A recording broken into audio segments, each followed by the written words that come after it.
황당하기 짝이 없습니다. 아니 밴댕이 소갈딱지도 이 정도는 아닐 것 같습니다. 국제적인 공연에서 비싼 값 주고 온 사람들 앞에서 저런 미친 행동을 한다고요?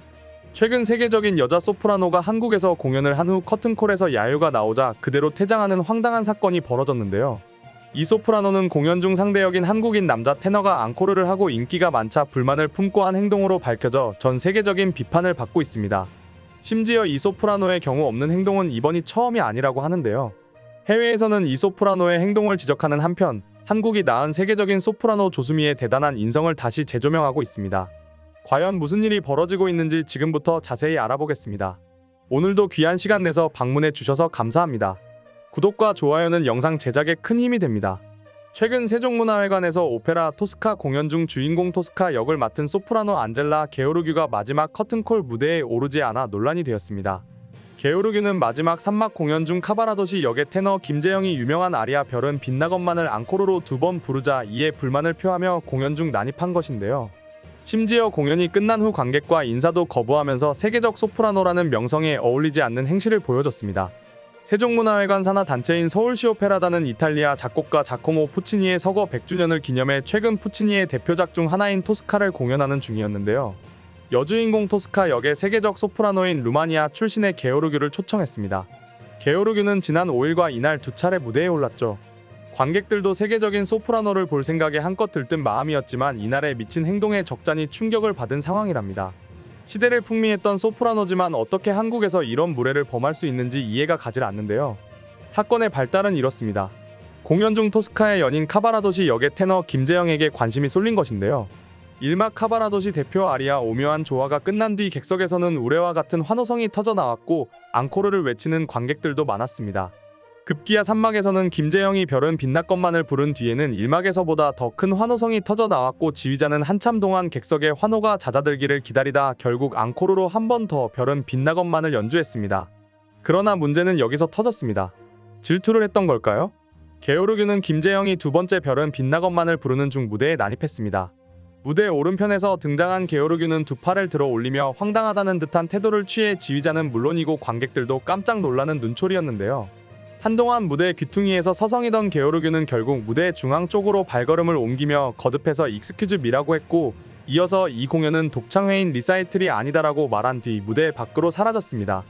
김재영이 별은 빛나건만을 2번 부른 것에 불만을 나타낸 것이죠. 어쩜 속이 좁아도 이렇게 좁을 수가 있을까요? 게오르규가 퇴장한 직후 관객들은 웅성거렸습니다. 당연히 누가 봐도 태도를 이해할 수 없는 상황이었고요. 공연이 끝난 뒤 관객들은 게오르규의 태도를 비난하고 불만을 터뜨렸습니다. 당연하죠. 티켓값이 한두 푼도 아니고 게오르규가 한국 관객을 무시했다며 그가 공식 사과해야 한다고 목소리를 높였고 일부 관객들은 티켓 환불을 요구했죠. 심지어 게오르규는 2016년 오스트리아 빈에서도 토스카에 같은 부분에서 앙코르에 항의한 일이 있었다고 합니다. 한국에서의 행동도 공식 입장을 밝히지 않고 있지 않지만 현재 그녀를 향한 누리꾼들의 분노는 극에 달한 상태랍니다. 이렇게 게오르규에 대한 인성 문제가 불거지자 오페라 팬들 사이에서는 국내외 할 것 없이 한국의 소프라노 조수미와 비교된다고 소리치고 있는데요. 아시는 분은 아시겠지만 조수미는 파도 미담만 나온다 라고 말할 정도로 인성 좋기로 소문난 세계적인 성악가입니다. 세계 최정상의 소프라노로 데뷔 40년이 다가오는 그녀는 우리나라 국민이라면 누구나 알고 있을 소문난 애국자이기도 한데요.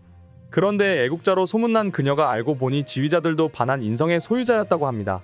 토스카니, 프루트뱅글러, 레너드 번스타인과 함께 20세기 최고 지휘자 중 한 명으로 손꼽히는 카라얀.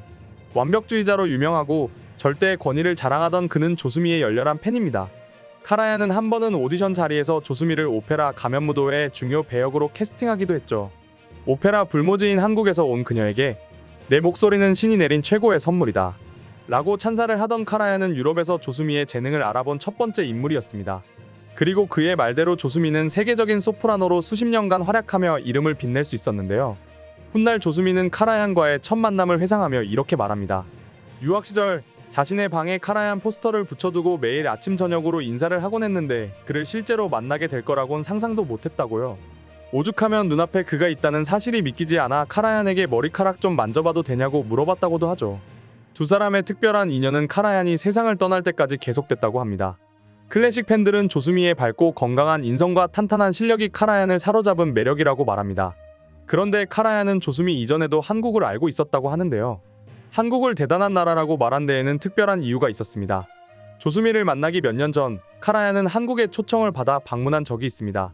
카라얀은 한국의 음악계 유명 인사들을 만나고 공연을 보며 즐거운 시간을 보냈다고 하는데요. 그런데 함께 온 부인이 깜박하고 공연장에 지갑을 두고 와버립니다. 심지어 이 사실을 호텔로 향하던 차에서 알았고요. 그래도 모르니 공연장으로 되돌아가 봤다고 하는데요. 물론 지갑을 찾을 수 있을 거라는 생각은 꿈에도 꾸지 않았다고 합니다. 유럽에서 살아본 사람들은 이렇게 지갑을 놓고 온다면 5초 만에 없어진다는 걸 잘 알기 때문이죠. 그런데 공연장으로 돌아간 두 사람의 입이 딱 벌어지고 맙니다. 부인의 지갑이 공연장의 좌석 위에 그대로 놓여 있었던 거죠. 이 일로 하여금 한국인은 정직하다, 한국은 대단한 나라다라는 생각이 카라얀의 머릿속에 자리 잡았다고 합니다. 한국 출신의 유학생을 만나기 어려웠던 시절의 조수미 같은 천재 한국인이 갑자기 앞에 나타났으니 카라얀이 반가워한 이유도 이해가 가고요. 잠시 조수미의 애국심에 대해서도 알려드리려 합니다. 조수미는 그동안 해외에서 진행된 독주회에서 한국어로 가곡을 부르고 5년 이상 빽빽하게 공연 스케줄이 잡혀있던 시절에도 88 올림픽, 2002년 월드컵, 2018년 평창 동계 올림픽 등 국가의 큰 행사가 열릴 때마다 단숨에 달려와 노래를 부르는 애국자였는데요. 이런 그녀의 애국심은 28살, 영국의 가장 큰 음반회사에서 앨범 발매 제의를 받았을 때부터 시작됩니다. 이런 좋은 기회를 앞에 두고 조수미는 음반회사에게 특이한 조건을 제시하는데요. 바로 한국의 가곡인 보리밭을 넣어달라는 주문이었습니다.